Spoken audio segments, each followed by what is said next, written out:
Somebody tell a joke. Okay, Audra, your Tell a turn. joke? Tell a joke, yeah. That was a great movie. It was a great. Edie just asked me the other day what my favorite movie was, and that was like the first thing that came out of my mouth. It's a good one. Yeah. And now it is 7 o'clock, so we can call the Thursday, November 30th, 2023 Wilton Board of Education meeting to order. Has everybody had a chance to review the agenda? Is there a motion to approve the agenda? Thank you, Nicola. Is there a second? Second. Thank you. All in favor? Comments from the public. The board has set aside time at the beginning and end of regular meetings for public comments for members of the public to share their views on matters involving the Wilton Public Schools and to help inform the board's decisions on such matters. 2 minutes will be allotted to each speaker and a maximum of 15 minutes to any one subject.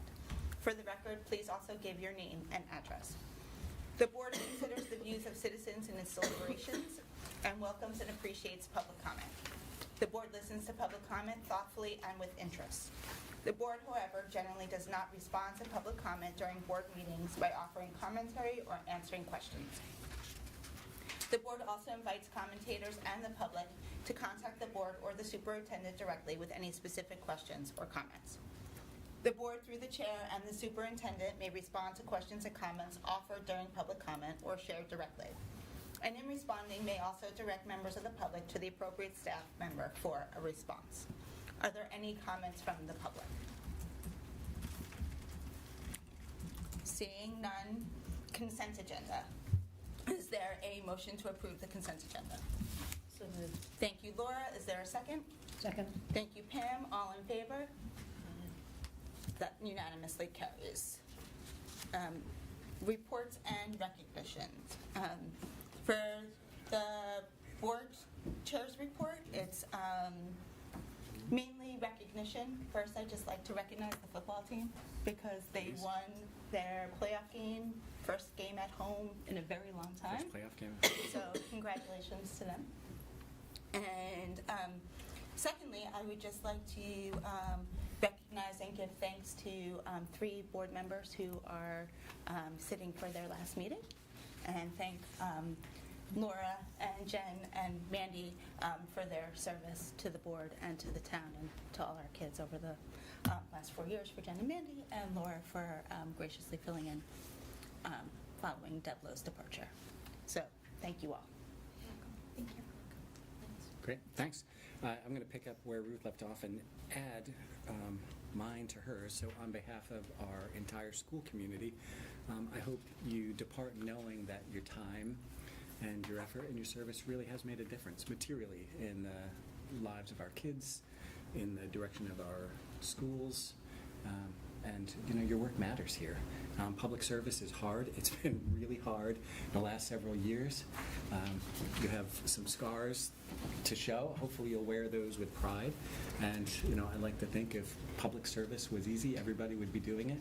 And it's you know, kind of special few who step up and say yes. And so we are grateful on behalf of the board here, all of our staff, our families. We're really grateful. And like I said at the beginning, your time's made a difference. And so we'd like to just recognize your service with a simple token to express our gratitude. Oh, yay, presents. Jen, a nice plaque, so present it to Jennifer Lawler to honor your service to the Wilton Board of Education. Your guidance and direction have strengthened the bond between the community and the school. So thank you.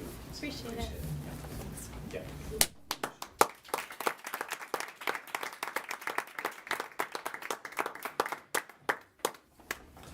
Can't forget the more important part. There you go. That's right. We have the most important part. That's a fact. So this is Laura's 3rd farewell ceremony. Laura's, you know, she was a star before she served on the Board of Ed, but we'll present you with the star that we often present to our retirees. And keep your phone out, 'cause maybe we'll need you, you don't know. Right. So, Thank again, you. Thank you. I Okay. appreciate it. All right. So.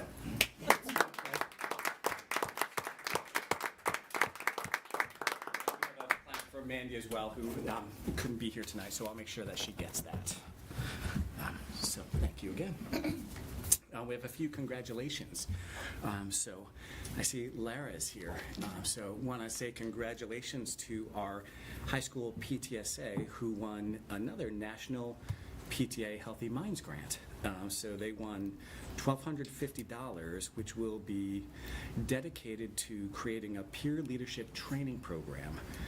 That program will be facilitated by Michael Fowlin, who is well known to our school community. And what they're aiming to do is invite 125 to 150 high school students to participate in this leadership training where they'll learn and understand leadership dynamics, more effective communication skills, relationship building, empathy skill development, resilience, the importance of commitment, embracing humility, and developing integrity. So congratulations to you, and thank you again for a timely grant that's going to do really impactful work with our kids. So thank you. We also got some good news a week or so ago regarding our middle school robotics team. So Middlebrook has 2 robotics teams, and both of them finished as the first and second runners-up in the regional qualifiers for the LEGO First Robotics Championships, placing ahead of 25 other teams. So the first team, the Wilton LEGO Warriors, were the first runner-up, and they included students Vidit Prabhu, Mateo Arizu, Owen Wang, and Isaac Boucher. The Wilton LEGO team, the second runner-up, is comprised of Siddharth Agarwal, Tanush Reddy, and Ariv Mulkey. So both of those teams will head to the state qualifiers next week on December 9th. So congratulations to them. As Ruth knows, we had a big game here the other night, so if you're free at 12:30 on Sunday, come and join hopefully a big gang from Wilton as we cheer on our Wilton Warrior football team who will be playing in the Class MM state semi-final game against Massac. So it's going to be in the rain. I hear they have a coconut husk turf too, so it could be slippery like it was on our field. Should be a game. Sounds great. So come and join us. Nothing like football in early December. And for the record, we're happy to play football in early December. For the last several years, our schools have participated in a Siwa Diwali food drive that takes place generally around the time of Diwali, mid-October through early mid-November. This year, drives ran at all of our schools, and so I just want to thank all those who participated, either through direct donation or coordinating the effort. The drive at Middlebrook, which was coordinated by Marty Lundquist and a group of students, was I'll just talking too much here. The drive at Middlebrook was especially successful, yielding a number of toiletries and nearly 4,500 pounds of food that was donated to Homes for the Brave in Bridgeport. They also solicited donations and were able to present a check of $1,585 alongside all of the food and toiletries that they donated. So very, very impactful. So thanks to all who participated. Just a few other updates. For a number of years, I have participated in the Connecticut Superintendents Network, and so this is a group that's facilitated by the Partners for Educational Leadership. The network brings superintendents together annually to provide professional learning and support, specifically around leadership practice. As part of that, we engage in instructional rounds in various districts throughout the year. Next Tuesday, here, about 14 of my colleagues will be joining me at Cider Mill, and there we plan to conduct classroom visits, engage in interviews with staff and students, and also visit IETs in order to help us really examine our instructional improvement practices and get some feedback from them. So nice external network that's going to support our continuous improvement work. Back in mid-November, you were all there. We held our annual community conversation about the budget. We had great attendance and really strong attendance from both current and new board members from Board of Education, Board of Finance, and a member or two from the Board of Selectmen. The intent of that conversation was to engage community members early in the budget development process about budget priorities. So I just want to say thanks to all those who took time out of their busy schedules to attend. It's always a challenge to come out to evening events, as we know, and so this one's important. The conversation's important. We want to continue the dialogue, so we'll be holding an additional meeting on January 25th, and so we'll send details out in the next week or so about that. Just a couple more updates. Yesterday, we held our third STEM review committee. So the group met for about 2 hours. We had about 20, 25 folks in the room. Jen was here as well, so get a chance to just comment about it. We had some parents, we had students, we had staff. We also had 3 representatives from ASML join us, which was amazing. And then James Carlson, who is a technology teacher for Ed Advance, was with us as well. And so through a fairly wide-ranging conversation about where we are and where we feel like we need to grow and develop, we came up with some directional priorities.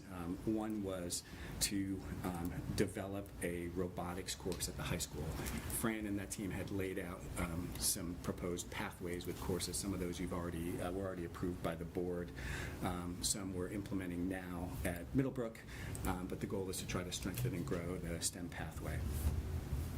We talked briefly about the engineering curriculum and Project Lead the Way, and so one of the commitments was to go back and revise the Intro to Engineering course to make it a more hands-on course.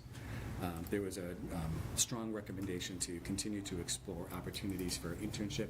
One of our parents was pushing the ASML folks pretty hard about, hey, you got space, you got people, you've got amazing technology, what can we do with high school students? I plan to have lunch with Brian Amaro from ASML again in January, and so we'll be able to pick up the threads of that conversation. And then another recommendation was to take time to make more explicit connections between our existing math and science curriculum and to the new STEM courses that we're proposing. And so Trudy Denton was in the room and also was thinking pretty heavily about that. So the next STEM review committee meeting is in March, and at that point we'll kind of follow up on these threads, and hopefully Fran will be back with us and can carry us further as we move in that direction. It was a busy week this week, so in addition to that, Kim Zemo and I also met with the mental health working group, and so as you recall, I had laid out a proposal to have kind of 3 separate meetings, and in the first meeting to really tap into practitioners here in the region. So we had Dr. Andrew Gerber with us, who has been a real friend and supporter, among a range of other practitioners in the region. Shauna Ring joined us, and we had 2 representatives from DCF, one who oversees the mobile crisis organization in the state. And in that meeting, we presented the data that we've been collecting for the last 3 years about our student well-being. Kim presented our multi-tiered system of support as it exists today. We talked through some of the challenges, and we solicited from that group some feedback about our processes. The trends and the experiences we're having here in Wilton correspond to what they're seeing in their offices across the state. Primarily, we were looking for input about where the gaps are and what we can do better or differently to continue to grow the way that we support our kids and families. And so it was a really rich conversation. One of the recommendations that came up, and interestingly it's come up in a number of different venues and different reasons, was around parent engagement. And so there was a strong recommendation from that group to really think differently about how we engage parents early on and provide parent education, particularly around student mental health and well-being. And so we'll have a second meeting. I didn't write the date down, but it's later in the winter, and then we'll have a third meeting in May. And coming out of that third meeting, I anticipate I'll come back to the board with an explicit list of recommendations. And then last but not least, yesterday here in the district, we had invited Pablo Wolf, who is the author of the text, the Civically Engaged Classroom and the founder and CEO of the Coalition for Civically Engaged Educators, to join us for the day and to work with staff, both here at the high school, primarily our humanities staff, and then our middle school social studies teacher. And the purpose of his visit was to just help provide some input and some recommendations to support our staff as they continue to navigate really tricky conversations and tricky subject matter in the classrooms with students. He ended the day with the high school at the faculty meeting, and my general sense was his presence was well received. The tools provided were of high quality and really strong, and it's going to serve our teachers as we continue to just navigate a challenging time here in our society. So we're happy to do that, and there'll be more to come on that front. Did you want to add anything about the STEM review? I'm sorry, I should have stopped after. Oh, no, it's okay. I was just on a roll. Talked a lot. I think that you brought up what Trudy was thinking already about science and math and trying to make sure that both pathways were a little more connected than they currently are.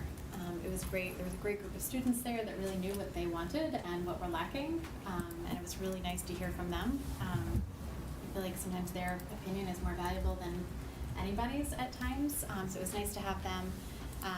My biggest takeaway from all of that was ASML was very interested in partnering with us. They seemed very excited about that, and they used to have something kind of underway that I guess got lost during COVID. So they're kind of starting all over again. And my only thought with all of that is we should have a point person other than you. No offense. None taken. But there should be somebody else that really has the time to form that relationship and kind of, because they were willing to help. They've got team, like a young team that, is excited to work with our students and that can maybe help with robotics, with the clubs and whatnot. Right. But those relationships need to be formed. But they were not shy at all about saying that they were excited and welcoming all of that. So I think that should be something on your all's to-do list. Well, I hope you'll continue in March as a parent instead of as a board member. I will stay on. It's been, it's funny because STEM and computer science and engineering are so out of my wheelhouse. But it's been, we've been doing this for many years now on the STEM review, and so it's been interesting from start to finish, and the different roles that people play. So, but yes. Great. Terrific. And I should have mentioned too, the students were tremendous, and one of their strong recommendations was whatever course that we proposed, make it a semester-long course. It sounds like they get jammed up with the year-long courses because it locks them in to specific courses and denies the kind of flexibility that they're looking for. I think their other great comment was that we have all these wonderful course offerings, but there's not enough time to take them. Right. Right? So trying to maybe take a look at all of that and figure out what we could do better to kind of make it, it's great to offer all of these things, but you're right, if they can't access them or if they have to work with no freeze and no time off or whatever to look after themselves, then I think that was almost frustrating on their part to know that these offerings are there, but they can't get to them. Right. Yeah, so, nutshell, great conversation, and great to have all the folks in the room that were present. That's it for me. Committee reports. Was there a teaching? We have our November 7th one Okay. that we didn't do. You want to talk to? You want me to talk? We talked about 4 different things. One was the current practice when a student misses a quiz or test, group project, etc. Brian Keating was there to represent the high school and was going to reach out to his staff and get some information. Some of the concerns are, there's a policy in place and are we following it or not? So he was going to look into that. One of the other questions at the high school was the tutors and the copies of school materials that float around. And obviously, it's an unfair advantage for obvious reasons. And I know there's been efforts put in place to try to stop all of that, and it's always not been met successfully with our outside counterparts. So he too was going to reach out to staff. One of the things we were talking about was what can we do? Can we redesign our tests? Do we have to give the same test over and over so that they have access? So that was something that he was going to reach out to staff and at the end of their meeting. So I I imagine it just happened because he was thinking the end of November he was going to reach out to people, so that would be something for you guys to check out in December maybe. We talked about the curriculum review for math and LEA. Trudy and Karen presented. The math last review was in 2018, so it's getting ready to start January, March, and May of next year. And it follows the same as everything else: issues and trends, in and out of the DIRG, stakeholder surveys, analyzing data, looking at the implementation of illustrative math and the impacts, and then looking at the course sequence 6 through 12.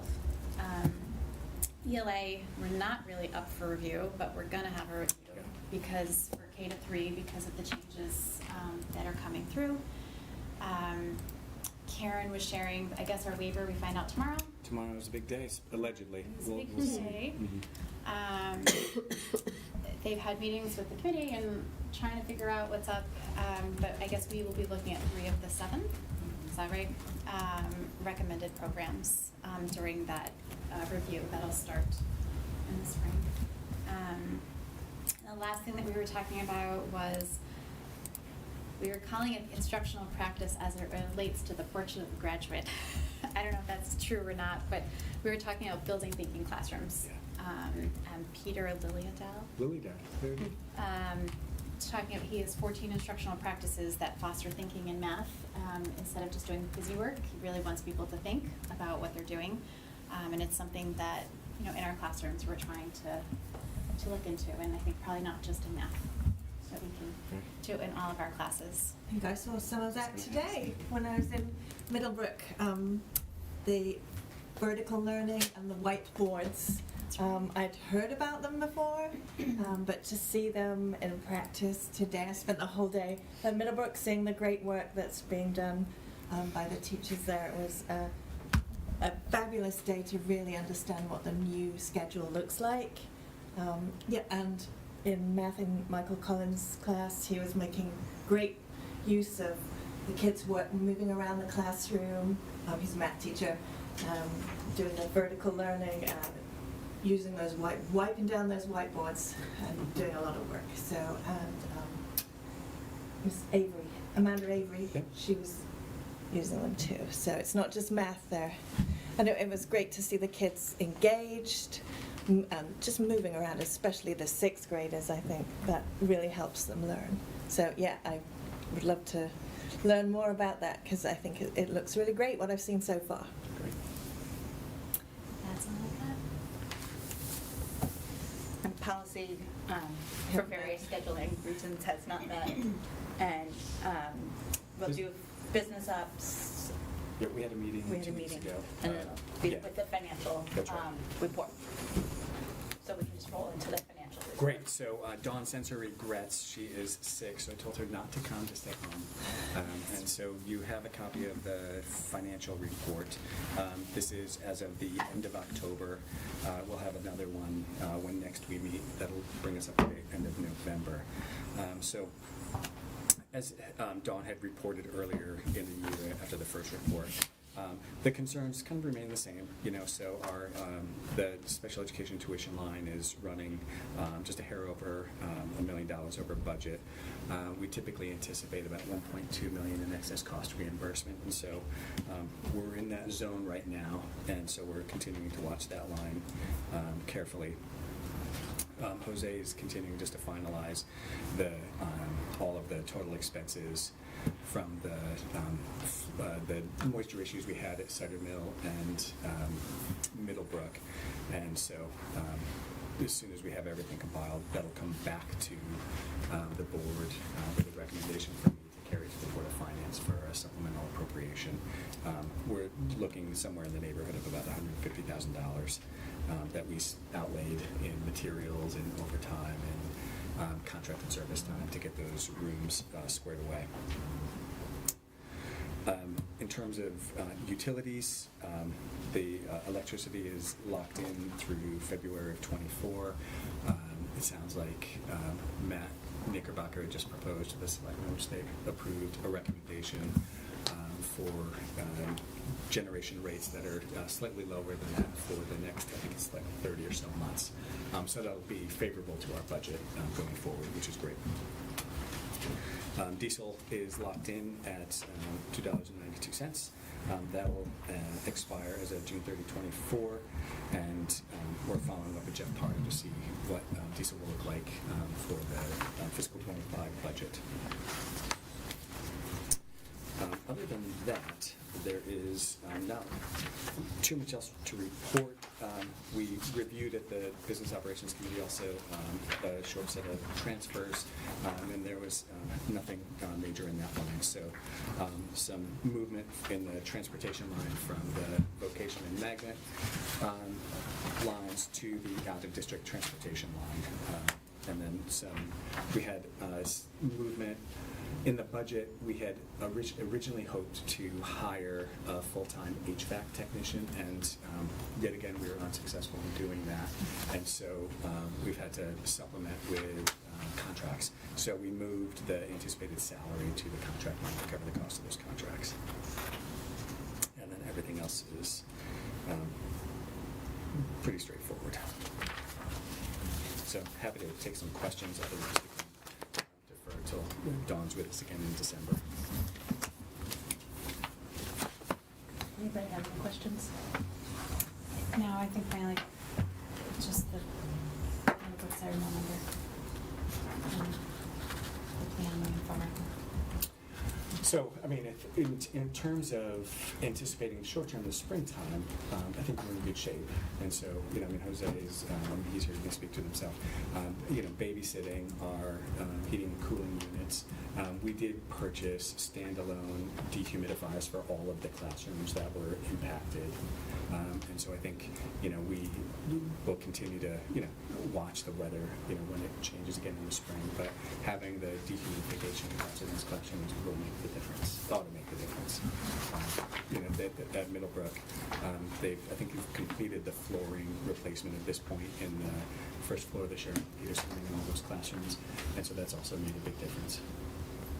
And I was thinking about the plan to pay for it. Well, the plan Where is, it was coming from. So I'm going to recommend that this board approve a recommendation for the Board of Finance. That's, in my mind, that's Well, why. that's what you're thinking. You made a comment the other night, and I was like, I'm like, maybe it hasn't left this room yet, about the conversation. No, we told them at the. Yes, at we the talked about this at meeting. Business We talked Ops. about I've it. also Yes, spoken yes. to Lynn about that, and I think, this is a, comparatively, small number for what's in that account. And, I think certainly, at this point, all those folks are well aware of the challenges of school buildings, and, we'll set up tours as was requested before and invite people to come back through, and, we can show them specifically where the work was done, what the issues were, and so on. So the building repairs, the 36,000 in building repairs, is that because of the damp issues, and is that part of the 150,000? Yeah. I'll have to, I don't have the detail in front of me, Nicholas, so if you don't mind, likely, but let me just pull the detail, and then I'll come back to you with it.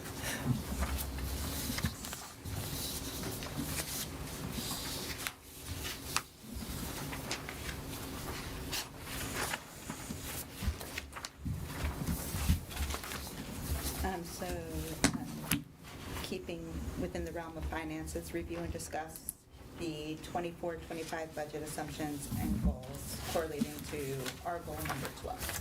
Great. So for this item, and then also for the pay to purchase kit item, what I'd like to do is just carry it forward for, at least the next board meeting also, since we didn't get this document until today. These things have been, it's just taken me a very long time to put them together and get them in a place that are suitable for public consumption. So I think, in fairness to this group, in recognition of new board members coming on, we'll just take a couple of meetings to walk through. So I think what I'll do is I'll just talk you through. We can have some conversation about the information, and we'll just put it on the next agenda as well.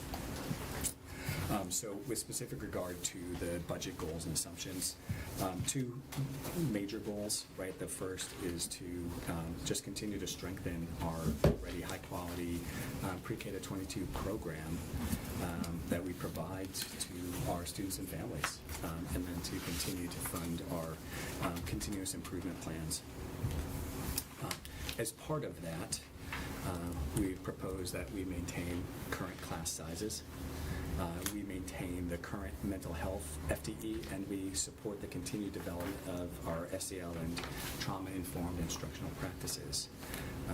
We're deep into the work of implementing the acceleration framework, and that work, as you know, has yielded really strong results on the student achievement front, and so I propose that we continue to implement the acceleration framework, and that we support the continued development and implementation of our Portrait of a Graduate.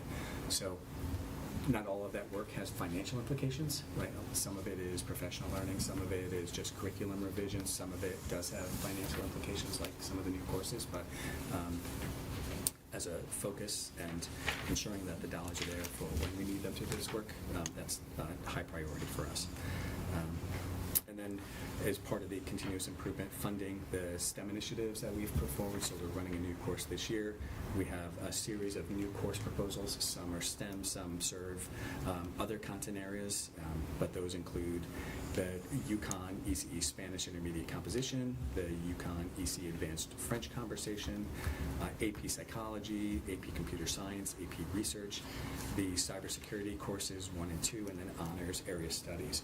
Not all of those courses will require FTE. We're anticipating probably the AP Psych will, because of the size of the department and the potential demand that we'll see from students. The STEM courses may also require some additional FTE, and so we'll really have a clearer sense of what we need as we get into the student sectioning for next year, but I'm anticipating maybe on the low side 0.5 FTE, maybe on the high side 1.0. Other courses, depending on sectioning, we might be able to cover with a 0.2, or departments may cover just within the existing FTE in their departments. As part of continuous improvement, I propose we maintain our commitment to professional learning and curriculum development time. And so that generally comes in the form of additional time that's spent over the summer where teachers come together and they work on curriculum. And then we need to continue to pay attention to our rising special education costs. Andrea and I have had a couple exchanges today, and the costs continue to go up. And when you look at our budget, special education is the area that is outpacing all of the others over the last couple of years. And we can't always predict our student population, and so that outplacement line in our budget tends to be the most vulnerable line. And we have, in service to trying to manage really closely, we've pared that line and those lines down as much as we can. And so, that represents a general vulnerability that we just need to pay close attention to. And then the second broad goal is to begin the execution of the facilities improvement plan, which was presented earlier this week. And so I anticipate, both with this board and cross boards, there'll be lots of discussion about what that plan can and should look like in the coming months. With regard to assumptions, we are anticipating our student enrollment to be 3,784 students, which represents an anticipated decline of 26 or so students, so not too many. That's primarily driven by the low birth rate that we'll see in this incoming kindergarten class. But given that level of student enrollment, I'm proposing that we add one classroom teacher at Cider Mill, and so I've included in this document the anticipated sectioning and class size averages for K through 5. So at kindergarten, with an enrollment of 216, we can reasonably anticipate 12 sections with an average class size of about 18 kids. 270 kids in first grade, about 14 sections with an average class size of 19.2. Grade 2, you can see we're anticipating 264 students. I'm proposing 14 sections there as well, which will give us an average of 18.8. 288 students in grade 3. If we have a 14th section, that will keep that class size average at 28.5. In grade 4, slightly larger class size, 296 students, also 14 sections, slightly higher class size, 21.1, but well within our typical range. And then grade 5, we're anticipating 261 students. So there, with 12 sections, we would have about 21.7 on average. So those are consistent with the class size we've ran for the last number of years. Talked about the anticipated FTE at the high school, given the new courses, an additional certified FTE at Cider Mill. I anticipate looking at proposing a restoration of 0.4 to Fran Conbar's position. Fran's semi-retired, she's 0.6. She's planning on fully retiring at the end of this year, and to do what we need to do, I just don't know that we can reasonably accomplish the work that's in front of us and recruit a really talented individual at a 0.6. I just don't see how that's going to work. But we'll get into that when we get into all the rest of the budget details. I also anticipate restoring 0.6 strings position at Cider Mill. So that was a position the teacher's out on maternity leave this year, and so we're covering that 0.6 with a teacher who is presently at Middlebrook. And so we've had to jump through hoops to get her to be able to cover that and manage the schedules both at Middlebrook and Cider Mill. Chuck has reported to this group our multi-language learner population has grown pretty substantially. We currently have 2 full-time multi-language learner teachers who are supporting our mainstream classroom staff. They are struggling to keep up with the course load, and so I anticipate we may propose adding an additional certified MLL teacher to support that population as well. I'm looking at reorganizing the business office downstairs in order to give us better capacity, and so we could be proposing an additional FTE in that office as well, and so that's something that we'll flesh out in the next couple of months. And then, last but certainly not least, to close the budget gap this year, we cut the clubs and activities fund by half. You can expect to see a proposal to restore that fund back to its full level. In terms of some other assumptions, some of these I think should go without saying, but we're always trying to keep an eye out for cost efficiencies wherever we can find them. One of those areas I'm hoping to pull a rabbit out of a hat is with busing and transportation. And so Helene Walker is working with STA now. They have a routing specialist, and so we're going back and re-examining all of our routes in hopes that maybe we can take a bus or so out of service that would pick up some savings.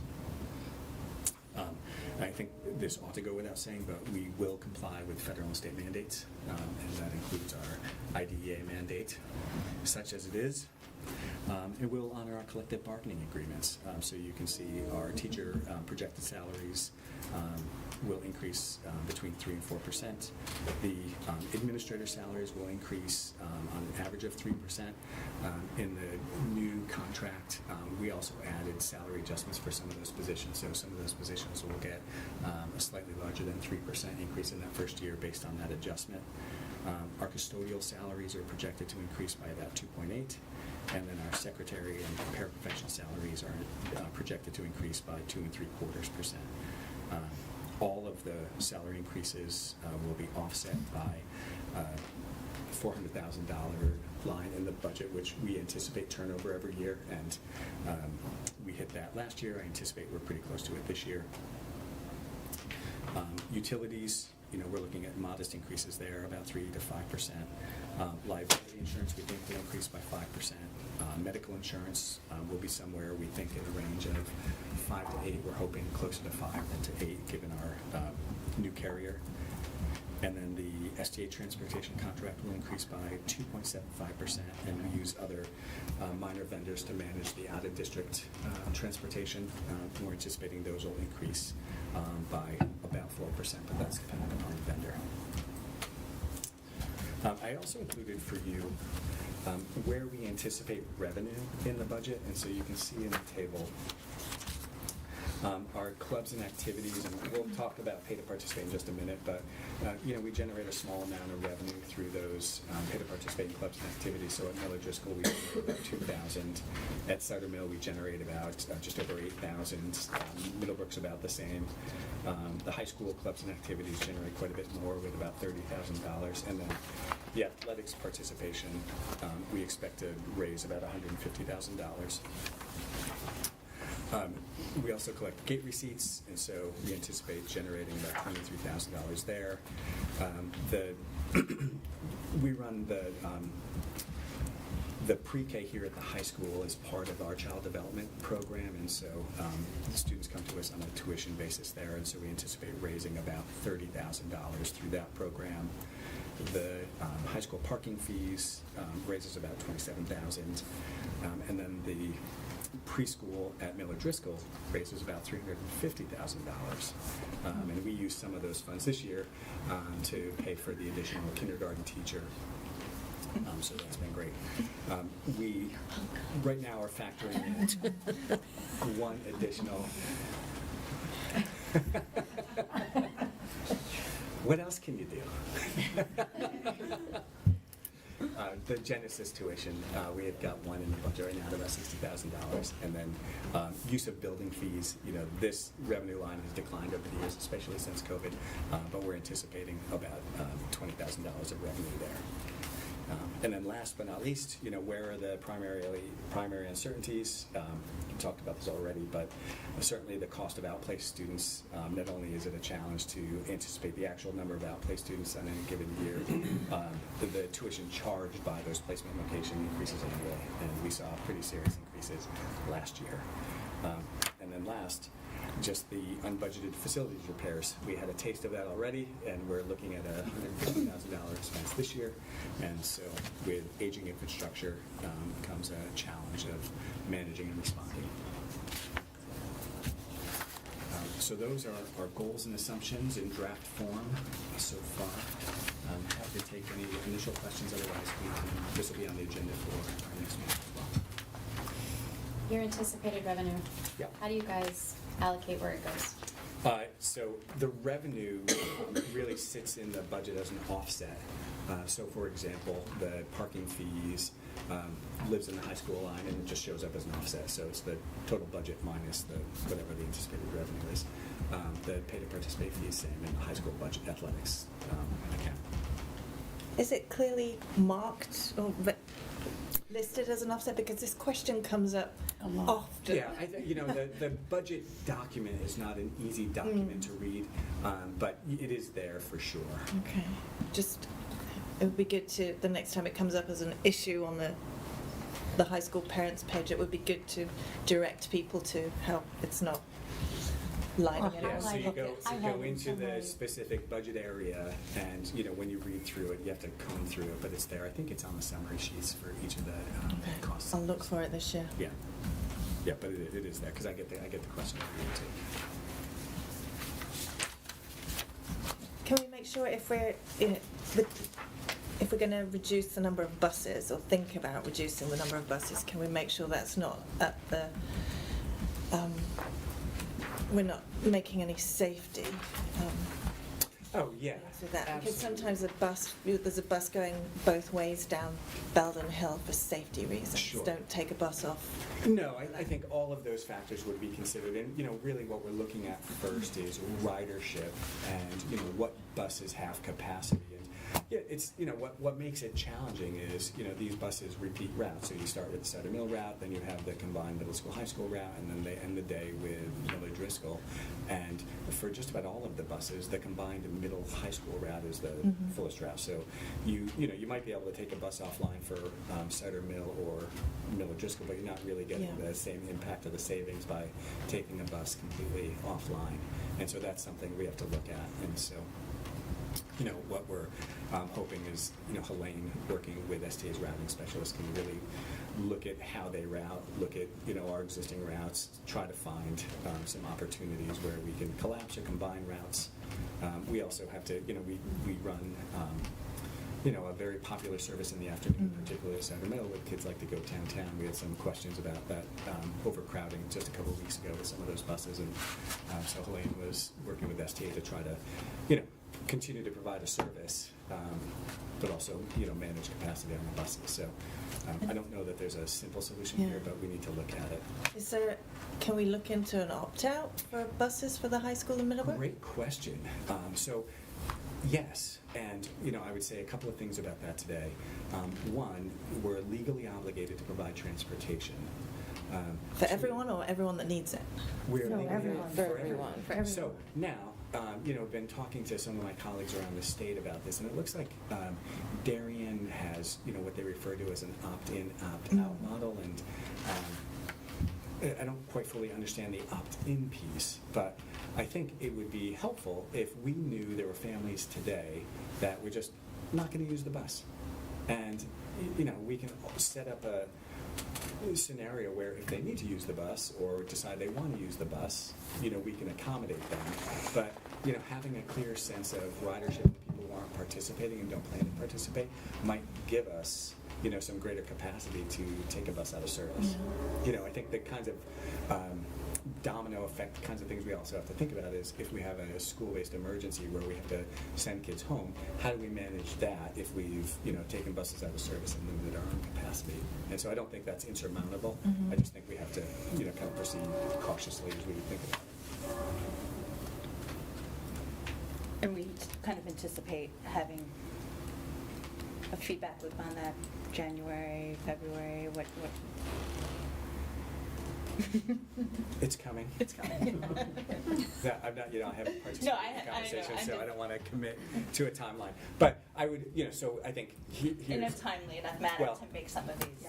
best case would be this. So Okay. I think we need to kind of figure out what we have first and what's even possible. Okay. And if it looks like there's some possibilities, then to me the next step would be now we engage some families in conversations about, opt out, do a survey, see what the interest is, if there's any material difference, but all the while planning for, August. Okay. And kind of just towards that end, I was just curious, what is the timing of the high school sectioning understandings for, like, the next year? But when do you start? In January? Yeah, the program of studies is being completed right now. January registration, section decisions around, February, depending on when we get the numbers, and then start building the schedule. Yeah. So around, like early Yeah. February, you kind of have Yeah. an idea of what the needs are. Yeah. Yeah, it doesn't line up perfectly with the budget process, Okay. so we have to allow for some wiggle room here. But certainly, as we kind of finalize the budget, Right. like pushing, past the time where the board goes through the time when it goes to the public hearing, and the town meeting, we would have a very clear sense of that. Okay.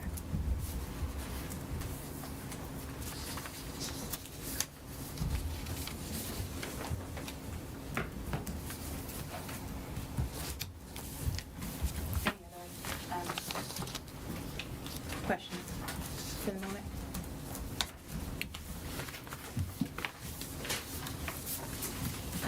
Facilities report.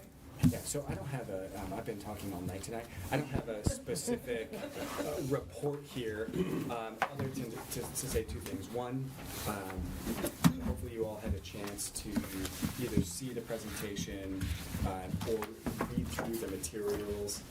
You can see they're quite comprehensive. We've organized them into the needs and the three priorities. As you may have heard Eric Carr describe, the priority one really deal with kind of life safety type concerns in the building. And then they flow out from there, priority 2 and then priority 3. What I'm going to recommend to this board is that we engage First Selectman Boucher and recommend that she follow through on Lynn's recommendation to establish a committee, which I'm anticipating would be comprised of a couple of Board of Ed members. I would like to participate, if Jose participate, some members of the Board of Finance and Board of Selectmen, probably Jeff and Frank from the town, maybe Matt as well, and some others. And then, a group of us really dig into this and try to, nail down, both, what we think needs to happen first and commit to a funding proposal that can be entertained by the Board of Finance, by the Board of Selectmen. I would just invite everybody also in the public that if you go to the town website and you look on the Board of Selectmen webpage and you find their latest meetings, you'll see posted on there all the materials that were discussed in the meeting last week, and also a video of the presentation to help Inform everybody as conversations continue and as we move forward.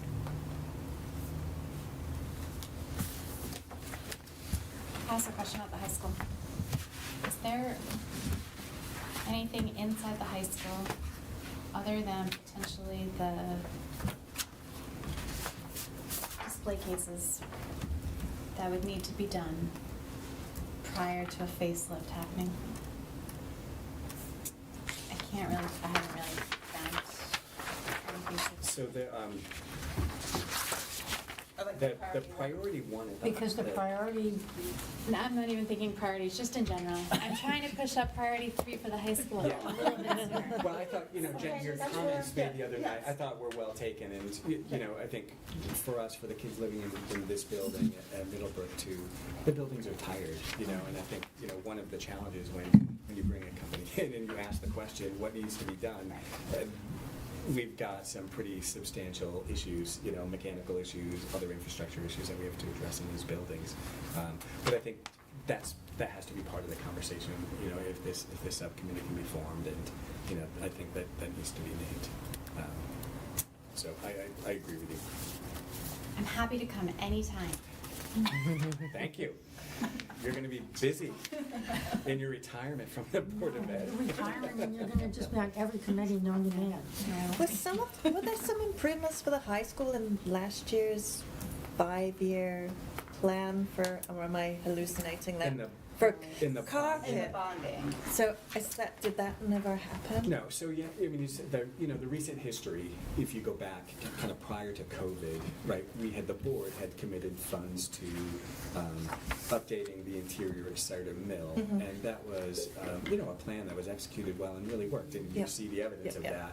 And so understanding that there was already, bonding plans in place to address roofing and mechanicals, the thinking then was we could, dedicate funds to address the interior of, Middlebrook very much the same way, and then the high school the same way. I think the challenges in those buildings are different. One, we know we have asbestos, at Middlebrook, so when we do anything on the interior, that's going to have to be abated, and, there's a whole other set of cost considerations there. The high school, I think, has got some asbestos in and around. But stepping back from that kind of initial concept, having a really good kind of forensic study of our buildings to me is a really good thing. And I think we want to address the interior, but we also need to address the envelope of the building so that if we go ahead and invest in all kinds of new lighting and ceiling tiles, they don't all stain because the roof's not leaked. So the carpet's staying for For the short term, until we can 10 more years. move on it. Oh. Well, No. let's hope not. No, I'm with Jen, no.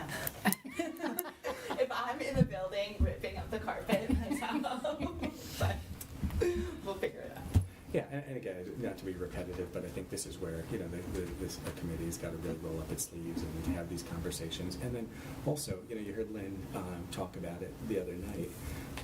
There are benefits and drawbacks depending on how you proceed, right? So if you bundle all of these things as a single project, you can get the benefit of bonding, you can get the benefit of some state grant reimbursement, maybe the 22.8% that we're eligible for, but you also pay prevailing wage. And so a lot of the work, as you saw at Millbrook, we have skilled staff members that can do it at far less expensive. And so I think those are the kinds of choices, but you don't get the the benefit of bonding or the benefit of reimbursement when you staff with your own people. And so I think those are the kinds of choices that we just have to kind of work through and try to develop some shared commitments around and how we'll get done. Yeah, and I think we'll all be interested to see even what is permissible under the bonding schedule, so then how that would also affect what projects you could bundle or not bundle as well. So you could pick and choose, bundle some, not bundle others, so that we can be reimbursed for some. Hypothetically. It seems like that was a possibility from Monday night's presentation.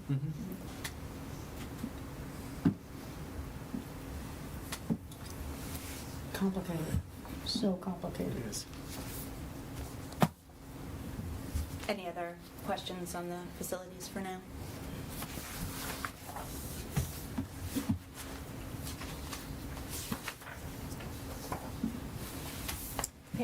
Ready? My goodness. I'm going to use all the words tonight. So last spring, I think through the budget process, there was a request made at this table to explore and just prepare some information about pay to participate.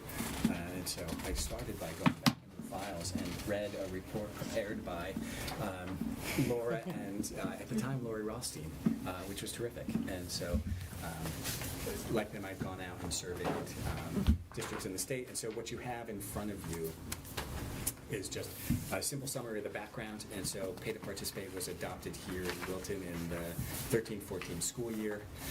It came in response to addressing budget reduction.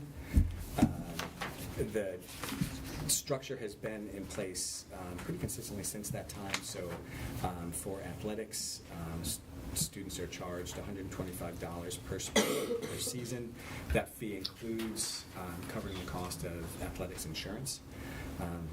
Clubs, there's also a fee for, so at the high school, the fee is $50 annually. Middlebrook, Cider Mill, Miller, Driscoll, it's $25 annually. And then there's also the parking structure, which is totally completely different. The estimated revenue really hasn't changed dramatically since the inception. We anticipate collecting a little bit more in athletics in this coming year because of participation rates, but on the whole, we're anticipating generally about the same amount of revenue. And then just a note about families who are experiencing financial hardship. The mechanism that's been in place is in place today. If a family has a hardship, they can speak with the principal of the high school, and or if it's a club issue, to their respective school, and they can just work out an arrangement with the principal, and that's never been an issue.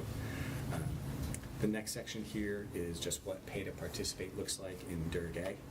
I don't know if you caught it in the news, but it sounds like the Darien Board had a conversation a week or so ago about whether or not to institute a Pay to Participate program.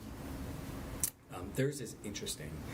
So they don't have Pay to Participate in a kind of per student, per sport structure the way we have, but they do charge for those sports that have significant rental fees. And so hockey, skiing, squash, and sailing, they use a formula. It's a 70%, 30%. So families pay 70%, the board pays 30% of the rental fee. So they take that formula, multiply it out by the cost divided by the number of participants, and that's the fee that families pay. And so you can see, not surprisingly, hockey is expensive.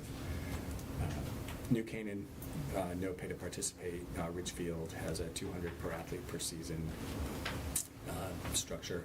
Weston's $100 per athlete per season with a $400 family cap, and then Region 9 is much more modest with $65 and a $260 family cap. So I surveyed the states, the districts across the state. I received 47 responses.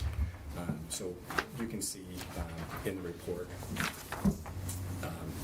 the majority of districts that responded don't have a Pay to Participate for athletics. Even fewer have Pay to Participate for clubs and activities, and even fewer still have a Pay to Participate structure for music or band. So I won't go through the details. You have them there. It's quite interesting. I think, if the board's going to consider this, I would, just recommend that, the conversation include questions about, what programs should the district offer and why, and which one should we pay for, which one should families pay for.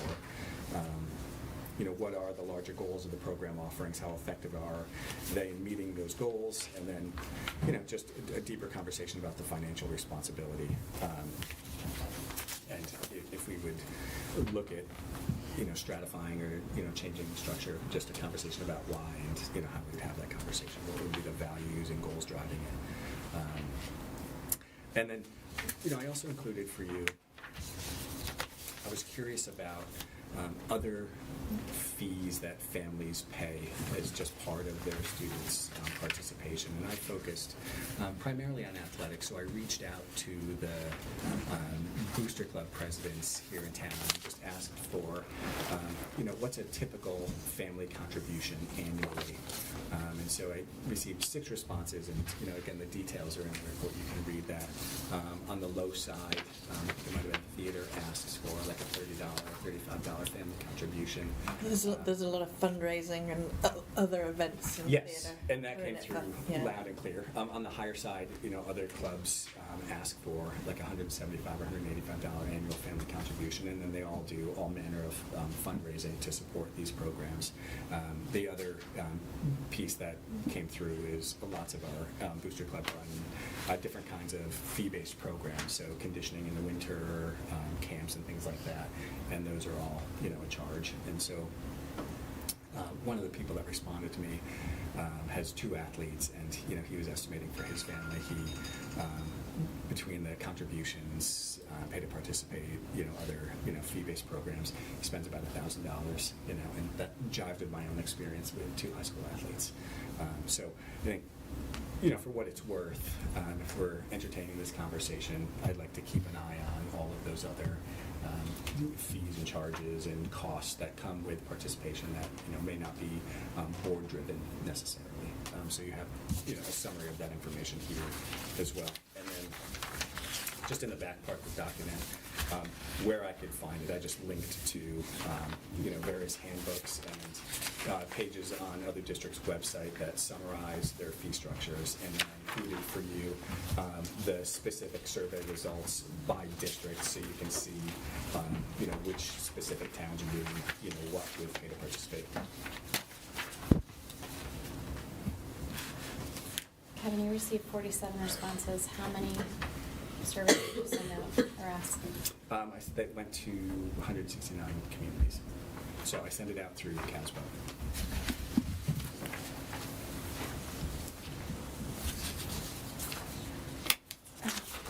Just as a final note here, the other piece I'll follow up with is we can look at just the analysis here in district of the difference, cost per sport, per student, and we can look across all of our seasons, all of our sports, all that the next time we come back, just as a supplement to this. Yeah. So if you had watched the meeting where we voted this in, the first 2 votes were 3-3, and then it was clear it was going to go to the Board of Selectmen, who were probably the Board of and as it was, the Board of Ed was coming in half of what the Board of Finance thought we should have charged for pay-for-play. So it's a really exciting meeting. We negotiated down to $100 from $200. This is what Gary Richards had proposed. And, at the time, I still think that if we're public schools, and we think these things are important, and the original proposal asked for $400 per family for hockey. And I thought, we offer hockey. If we're going to offer a sport, it should be the same. Like, football costs more than track, but we offer both sports. So it, in some ways it makes sense to charge the rental fee, but in other sense, like, we offer hockey, we offer skiing. And it was really painful. I think the same thing with clubs and activities. I mean, if we really believe as a community that those things should be part of a public education, then we should be paying for it. And, it's just the cost it is. And I think the hidden costs, as we all know, can be hard. I mean, there's no set formula. Like, you can go talk to Dr. O'Donnell, but, what if you don't? And, and then there's things like band and chorus where you have a certain outfit you're supposed to wear. Right. Well, that's expensive, and that's a class, right? I mean, it's not like, and the dresses are horrible. So, but you also have, the band trip, which is supposed to be optional, but it's not, and it costs a lot of money to have your kid go to Six Flags. I mean, and it hurts, and we have that with AP exams and everything. We charge a lot, we ask a lot from our families already. Yeah, I appreciate you saying that. One of the folks that wrote back to me in response to the question about the boosters, speaking specifically about band and these other enrichment activities, and what a tremendous opportunity they are for kids. But they come at a cost, and I agree with you. Those are hidden costs that we just parents shoulder the burden, or they don't and have to say no to their kids. And so Right. I guess, and that's really, you said it better than I did, but that's I think my larger point here. Like if the board's going to talk about this, I would hope that it's in the context of what should a public school be offering and why. And towards that end, I would find it helpful as a supplement to this, if we can have a listing of all our offerings and maybe like a breakdown of them, like the sports, like by cost. And then if we could also have a listing of all the various booster programs and what they're associated with. Sure. I'm kind of disappointed that there wasn't a willingness to provide. I wouldn't assume anything about Okay. why it didn't come to me. Yeah. No, I'm You know, just- I asked the day Yeah. before we went out on break, and Okay. as somebody who doesn't get to emails, I'm very Yeah. sympathetic. I mean, I think enough of us have kids in sports. We could ourselves share the information. Yeah, and About listen, what I didn't might want to impose my own. I have two here. Yeah. I'm well acquainted with there's some of them. Right. But that just all of the sports costs are in the budget, so you can Right. find that easily.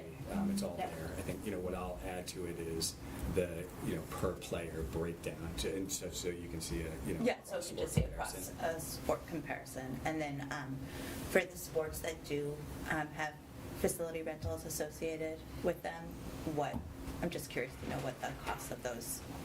Yep, those are in the That's budget. in Yeah, the- that's I in the know they're in budget, the yeah. budget too, but just in Yep. one, You've yeah. got pool rental, Pools and hockey, ice time, Yeah. and the mountain time. mountain for time. skiing. Yeah. And then do we provide transportation? We do. A lot. I think my only comment to all of this is, I hear what you're saying. We're a public school, and if we're going to offer it, we should cover it. I also think we're in a time where our community is not willing to pay for a lot of extra things, which means our clubs and potentially our sports and our music or theater or whatnot is going to go before academics. And I think parents would rather have the opportunity to put money towards something that their child is interested in versus have it be cut. And I think we've heard a lot about, just even now, like from our clubs that aren't meeting as often as they used to, and parents aren't happy about it because their kids aren't happy about it. But I think that they'd probably be willing to pay more to have it meet more frequently. And I think that that would be something that hopefully when you guys are debating all of this and talking about it, that you'll keep in mind. And I hear what you're saying. I'm not so sure that I'm prepared to say that our community isn't willing to pay for it. I don't know if they've really been asked. I don't know if the values question has really been presented in a way for us to really have a sense of understanding of where the community is. Well, I think that's something that is important to, you put it well too, Yeah. Jen. It's a conversation that needs to happen. I didn't get a sense that when we voted to put in pay for play, that we hadn't. There was very little feedback, except for hockey parents didn't want to pay $400 per kid, But there was very little attention paid for it, and we did, as I said, even, came in with 100 versus 200 versus the 400 the Board of Finance thought we should charge for each sport. So, that might be wrong, but whatever it was, we came in under that. But that's a conversation that should be. Yeah. Well, these are Shaken- enrichment opportunities. Well, they are, but like We when have we a were. standard curriculum that we offer. Right. And then we have these enrichment opportunities, whether it's sports or theater or music. These are things that add to their experience in the school. Yes, and if we we're- say they're enrichment, then we could have parents pay for them. Like, are they part of, what we're offering as a public school? Or are they just extras, then we Right. ask the parents to, and then the conversation is, and I'm always, there for the parent who doesn't want to say, oh, by the way, we really can't afford this. I'll just stay quiet because I don't want to admit that publicly. But music is a class. Yeah, that's It's the not tricky- a that's a co-curricular trickier or a one. sport. Yeah.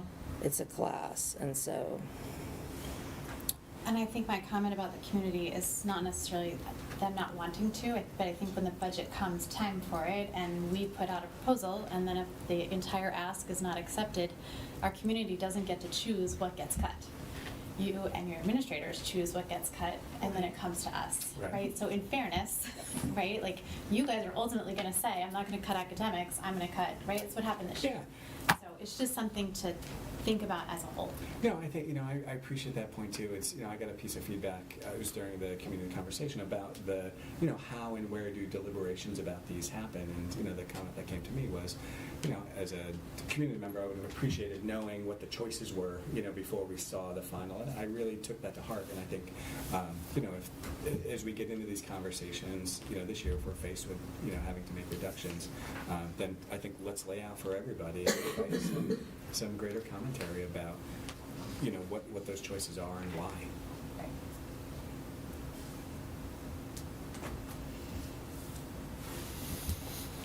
Any other thoughts or asks around this at the moment? Thank you for putting this together. Of course, I know and, it's a lot. to end on a high note, we offer a really healthy Yes. range of opportunities for our kids, and they do great. They go off and do things like Yep.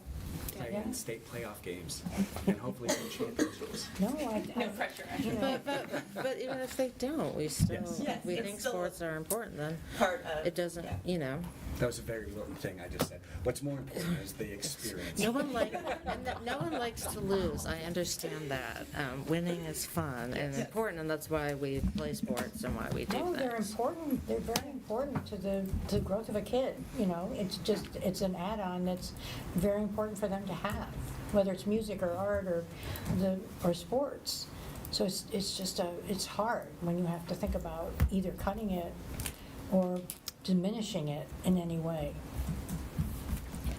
I think that generally speaking, the value of a Wilton education is that there is a place for all our kids. Yep.